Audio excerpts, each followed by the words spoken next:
Hello বন্ধুরা, welcome to my channel. প্রিয় বন্ধুরা, আজকে খুবই গুরুত্বপূর্ণ একটি বিষয় নিয়ে আপনাদের সঙ্গে কথা বলবো।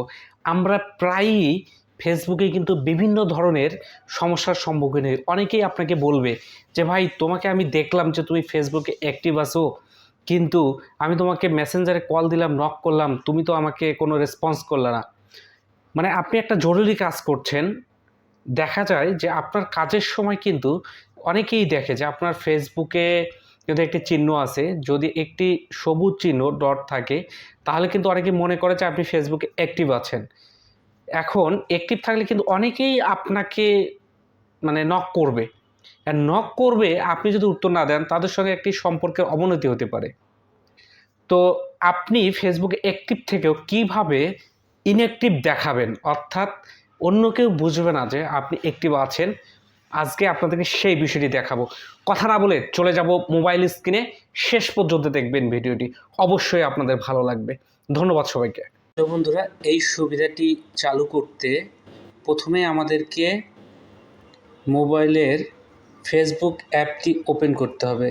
আমরা এখান থেকে ফেসবুক অ্যাপটি ওপেন করে নিলাম। তো এরকম একটি ফিচার কিন্তু আমাদের সামনে চলে এসেছে। তো আমরা এখান থেকে কি করব, আমাদের যে প্রোফাইল পিকটি আছে এটি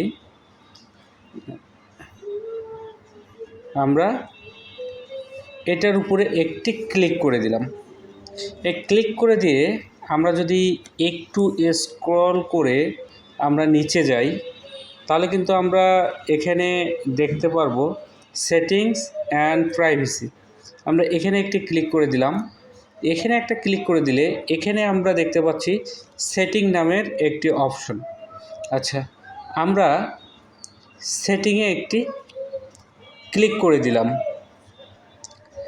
আমরা এই সেটিং অপশন থেকে একটু স্ক্রল করে আমরা যদি নিচে যাই, তাহলে আমরা দেখতে পারবো অডিয়েন্স অ্যান্ড ভিজিবিলিটি অপশন।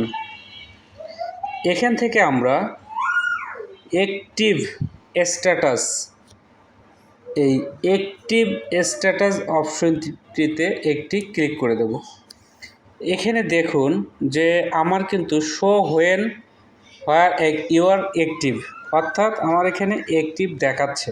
এখন আমি যদি এই অপশনটি একটা ক্লিক করে টার্ন অফ করে দেই, দেখুন, তাহলে কিন্তু আমার এটি আর অ্যাক্টিভ কিন্তু দেখাবে না।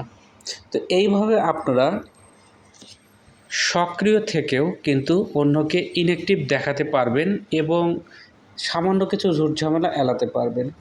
ধন্যবাদ প্রিয় বন্ধুরা। যদি ভিডিওটিকে ভালো লাগে অবশ্যই লাইক, কমেন্ট, শেয়ার করে দিতে ভুলবেন না। ধন্যবাদ সবাইকে।